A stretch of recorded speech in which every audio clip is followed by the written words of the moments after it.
Hi, how are you today? My name is William Spirit Dancer, and today I want to talk about the North Dakota Access Pipeline and all the stuff that's going on over there.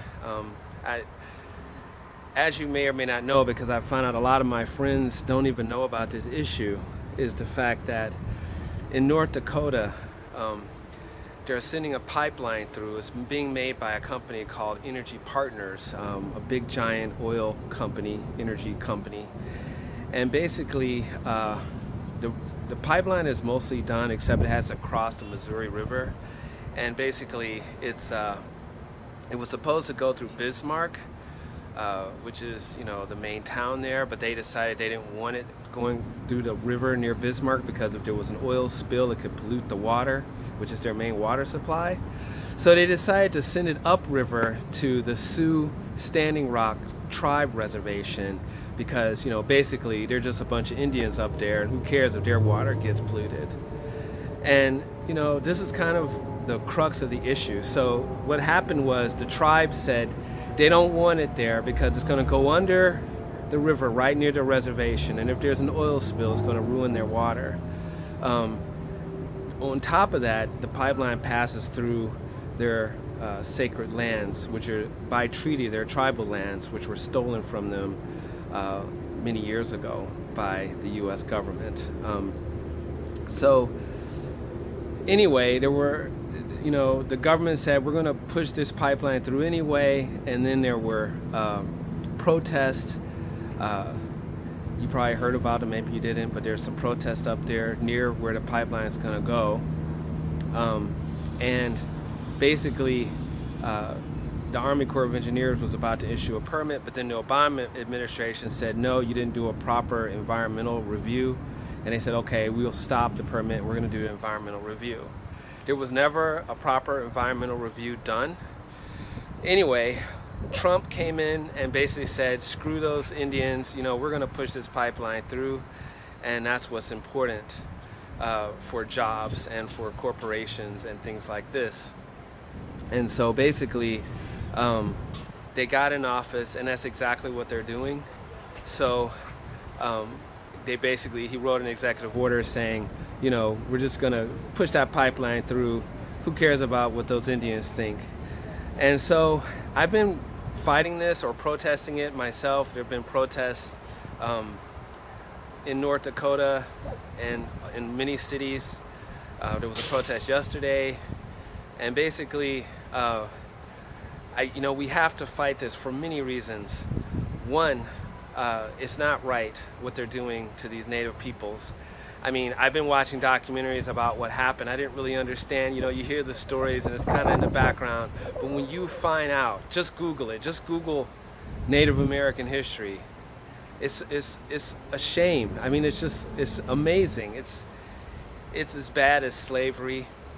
It's a big scar on this country, and there's just no justification for it. It was pure greed that the U.S. government back 100 years ago and even now, so don't think it's back just then, it's now too. It's just abused these people and taken their land and oppressed them with violence and brutality. I mean, from straight out massacres to cultural, just destroying their culture, making it illegal for them to practice their culture. I mean, taking their land. It's just amazing. So in North Dakota, there were two treaties that we agreed to that basically said, okay, the Sioux tribe can have basically North Dakota or the Dakotas. And then, when they were weak enough from, us attacking them and them trying to defend themselves, when they were weak enough, they just said, screw those treaties. We're just going to take that land and put you over here where we want you to be. And that goes on to this very day. That land was stolen from them. It's not, there's no justification for it other than them defending their land, fighting settlers and whatever, and of course then the government turns that around and says that, they're terrorists or whatever. But, they were just trying to protect their homeland. I mean, it's a really sad history of what we've done to them. And so I feel like on the principle alone of that history, if they don't want the pipeline, as a country, we need to listen to them and let them have a say, on that principle alone. And it's just wrong the way that corporate interests have taken over the interests of the people. So this is another point I want to make. So maybe you don't feel like you care about what happens to Native Americans. You know, so what? I got my job, I got my house, who cares, right? Maybe you're the beneficiary of some of the land through generations that have been passed down that now you own or benefit from, rental houses, who knows what, I don't know.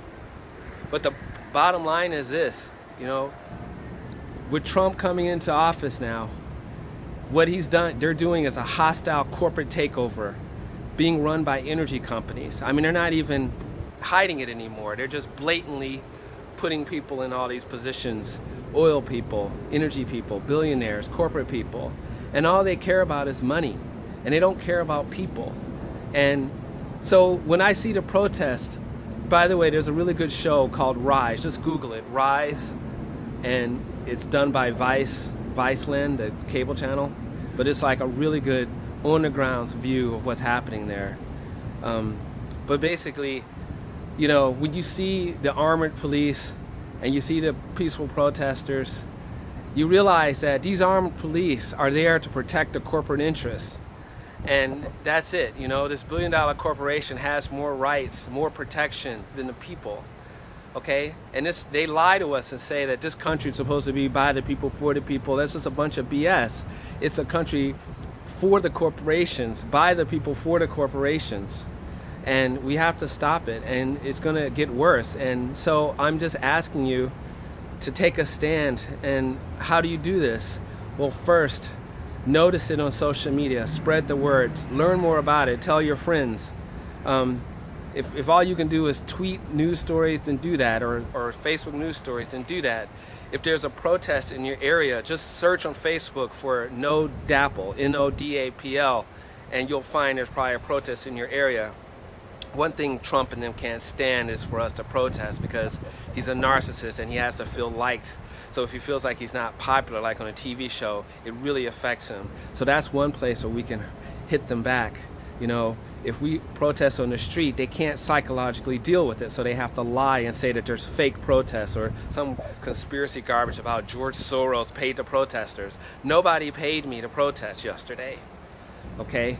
And what I don't understand is how these Republicans and conservatives who claim to put the flag up and claim that they care about American values, which I thought meant freedom of speech and democracy and the right to public assembly and peaceful protest. But when it comes to doing these things against corporate interests, they say that we're a bunch of rioters, protesters, and that we're trashing the place, and we're paid, we're lying. They just can't accept that the people don't want this, or a big group of people don't want it, because obviously some people want it. All the talk about jobs and crap is lies, okay? There's only going to be like 50 jobs from this pipeline. So how else can you help? Another area that they're weak at is their God is money. That's what they worship. So if you hit them in a pocketbook, they're going to notice. It worked in South Africa, and it can work with this, okay? So what does that mean? It means that we have to target the companies that benefit financially from this pipeline and pipelines like it, okay? So that's energy partners, protest at their stockholder meetings. If you know where they work, where they live, protest there. Any companies that have invested in this pipeline, you need to protest there. I'll be posting a list of those as soon as I find out what they are. I know Wells Fargo was one of the banks that loaned money for the pipeline. So the city of Seattle has divested all interest from Wells Fargo. And, in the South Africa fight, it was boycotts of products that supported apartheid and boycotts of corporate interests that were, investing in South Africa. There was a big divest movement, and that's what helped bring down the South African government. And that's what we have to do. We have to divest. If you know of someone that's investing or related to these companies, we have to pressure them. You have to tell them that you don't agree. First, check it out. Get the information yourself. But like I said, it's one, that it's just wrong what we're doing to Native Americans. We have to stop oppressing them. We have to stop letting these companies oppress them. If they don't want it, just on that principle alone, we should not do it until they want it to happen. Okay, we owe them at least that, right? The second thing is that corporate interests are taking over this country. And if you don't care, because all you care about is your little job, you don't care about your freedom, you just want to like work under some kind of corporatocracy where you have no rights, your water's polluted and your air's polluted and you have no worker rights and you know, you're injured, there's no health insurance, you're just basically a freaking wage slave, right? If that's all you want, then fine. But if you don't want that for your children, then we have to stand up to these corporations and show them that the people of America are in charge. Because right now they don't respect us. They don't think that we're in charge. They don't care. And the other thing is that, what is the other thing? The other thing is just that there needs to be proper procedures followed. There needs to be, you know, if the Army Corps of Engineers said we're going to do an environmental study, they need to do that. They need to follow the proper procedures. It can't be because, oh, it's by a bunch of Indians, who cares? We're just going to push it through. We got to stop this corporate abuse of our world. You know, it's, you know, even if you don't care about Standing Rock and what's happening, you know, it may crush them today, but they'll be for you later. Okay, if we don't take a stand and push back and tell them that no, you know, corporate interests can't just run over the people. Okay, so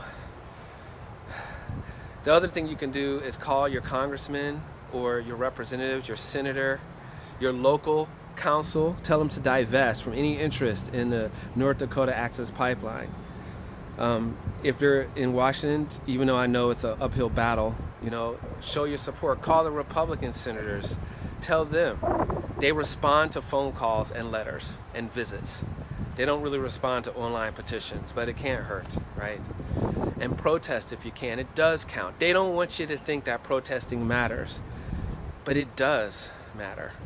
We were able to stop the ban, the Muslim ban, by protesting at the airports. They didn't even want to cover it. They didn't want to acknowledge it. They say we're a bunch of rioters. It was a lie. It was the people saying no, and we can say no. So don't give up. This is just one of many battles that we're going to have to deal with this administration until we can get them out of there in 2 years, or at least block them. But I don't know if it'll happen. But we have to try. We have to do everything we can. When your kids look back, you know, in history, you want to say that, like the civil rights movement, that you stood up, you did something, you were in the marches. So that's all I have to say. If you have any questions, please leave them in the comments. Yeah.